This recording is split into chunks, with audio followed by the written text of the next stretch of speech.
Hi everyone, this is Matt Archambault from DrawingTutorialsOnline.com, and this is podcast number 10. Let's just call this podcast Landscape Stuff, okay? So basically I'm working on this scene one, this landscape drawing, and yesterday I did this whole process for members, and let me just pull this sheet here up. Basically one of the things that I taught them was how to do compositional shapes. Doesn't that look pretty? And then we use the grid to kind of place stuff. All right, I know I'm like a little shaky over here right now, but you won't be seeing this for long.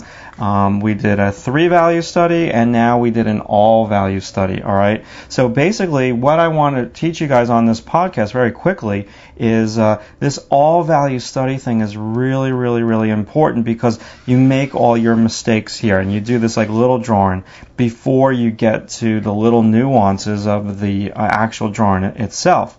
Now, this process is not for everybody, and basically what I'm doing is I'm teaching members of DrawingTutorialsOnline.com. I'm basically giving them a place to start. Now, they get to pick and choose what they like and what they don't like, and they don't have to do this process, but I think that this process is very, very important. So as I'm working on, these trees over here, and as I'm working on the grass, which I'll get to in a minute in this podcast, I'm referring to my roadmap and my roadmap of values of where I'm going to look first, second, and third. This big compositional shape over here, all that kind of fun stuff is really, really important. So do like a little study. That's the first little tip on this podcast is do a little value study. Scribble it out. Pretend that you're an impressionistic painter with your pencil. Scribble it out. Don't worry about detail. Just figure out where all your values are going to go, where the overall shadow and light's going to go. And now comes time for the actual drawing. I'm doing it much bigger.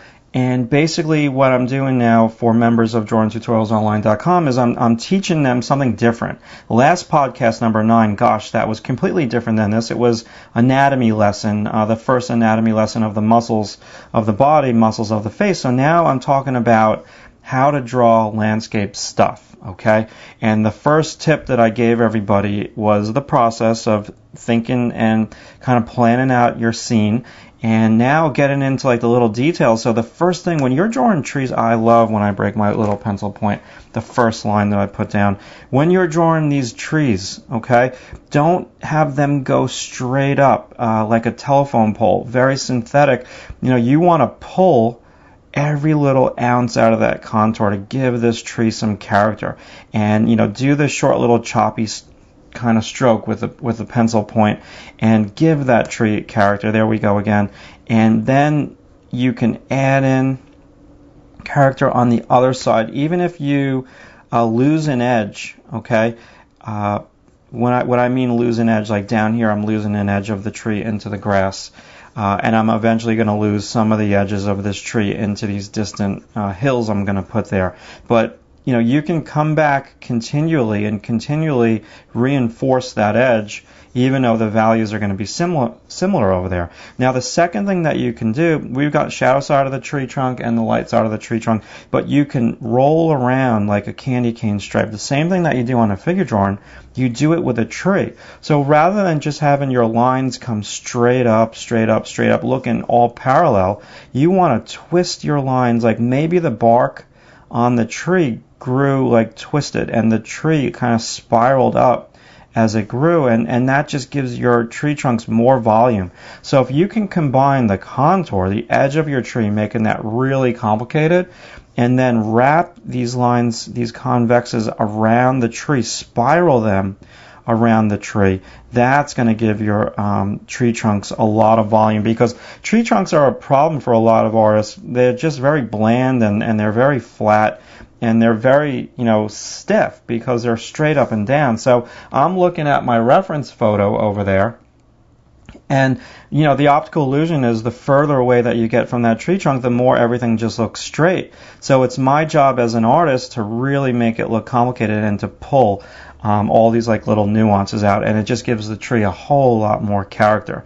Okay, now another really cool thing to do is once you do the edge, the contour, once you do these spiraling, separations of the tree bark, couple of convex lines there as well, and your light and shade, now you can come on in and you can do these short, let me see if I can, I don't have my finesse here this morning, I keep breaking these pencil points. You can come on in and you can give me these short, little choppy pencil strokes. Hopefully you can see this. Let me just zoom in ever so slightly for you. This adds a whole nother element to the tree. Yeah, it's not going to happen. I'm pressing down really hard. And so now you just got to soften this stuff because it's in the background. And the other thing when doing a landscape drawing, I'm basically doing a landscape drawing of this scene from an old historic Old Bethpage State Park of these old buildings. And I don't have the whole photograph in this podcast, but you can probably see it if you visit my blog, Drawing Tutorials Online blog. Or just visit Drawing Tutorials Online and click on the blog, and you'll go and you'll see the photo, the whole photo there. And now I'm doing the little post of this fence, and the posts were really made with old world tools. They weren't made with new kind of tools that you'd get, power tools, so everything is not going to be synthetic and straight. It's all going to be organic and kind of crooked. So that's going to give your landscape drawings a little bit more character. And the same thing holds true for these fence posts that hold true for the tree. Now, don't be afraid to lose edges. I laid down a base over here for my grass, and the way that I'm doing that is with an up and down pencil stroke. And I really came in and I started to do this in this shadow shape, which is part of the overall compositional shape that I showed you on that image before. So once I do that for a while, this drawing is going to take me a long time to finish. I'll come back in here with my kneaded eraser and I'll pull out, maybe there's like a patch of light streaming through and I can pull it out. Again, real tedious stuff, so I'm not going to get into it too much on this podcast, but I think you get the gist of what I'm talking about. And I shape this kneaded eraser really skinny. And I can come on in, and you go with the opposite lay of the grass. So all the grass is growing upright. Maybe some leaves are being pulled down by gravity, so I'm going to pull them down with my kneaded eraser, kind of in that fashion. So basically, that's the gist of this podcast. How are we doing with time? I can keep going with you. So what I'm doing now is I'm on my photo. There's trees back there. I'm going to turn this into rolling hills.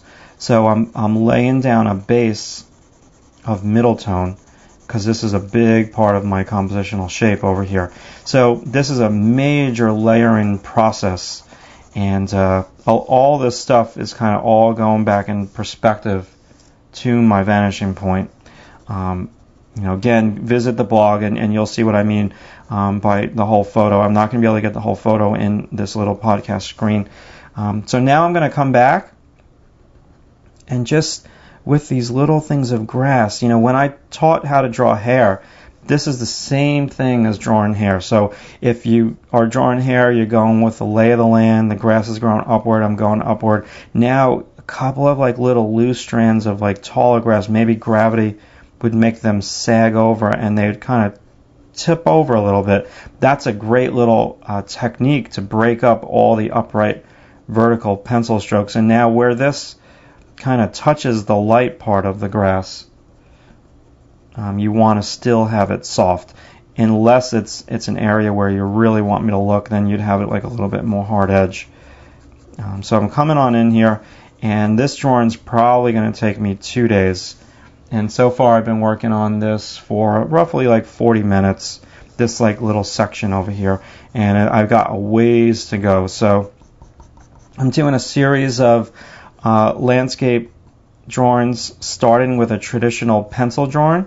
The next one that I do is going to have a wash base, either acrylic wash or a watercolor wash, and then I'm going to draw on top of that with pencil. And a third one I'll probably do in partial pencil, partial Photoshop, and I'm not quite sure the fourth one what I want to do with that, if it's going to be an oil painting or what. But I wanted to do just a plain Jane how to draw landscape stuff with a pencil point, because once you learn how to do it with a pencil point, then it's so much easier with paint in Photoshop and all that, because with those types of tools and techniques, you can fake a lot more. You can't fake a lot with just one little skinny pencil point and white paper. I'm working with my traditional color erase pencil on smooth Strathmore Bristol paper, so it takes a little bit longer to get some. It's not graphite, but it takes a little while to get some pencil down on the paper. So now I'm just going to gel this into the light. And again, a lot of this magic is going to happen when I come back with the kneaded eraser. So that's where I am right now. I thank you for watching the podcast. I'm trying to do a podcast a week so you can get some stuff to watch on your iPod or your iPhone, however you want to use these videos. I know that I love watching stuff and listening to stuff on my iPod when I'm in transit going to teach, so I'm sure you guys do the same thing. Thanks for watching. See you soon.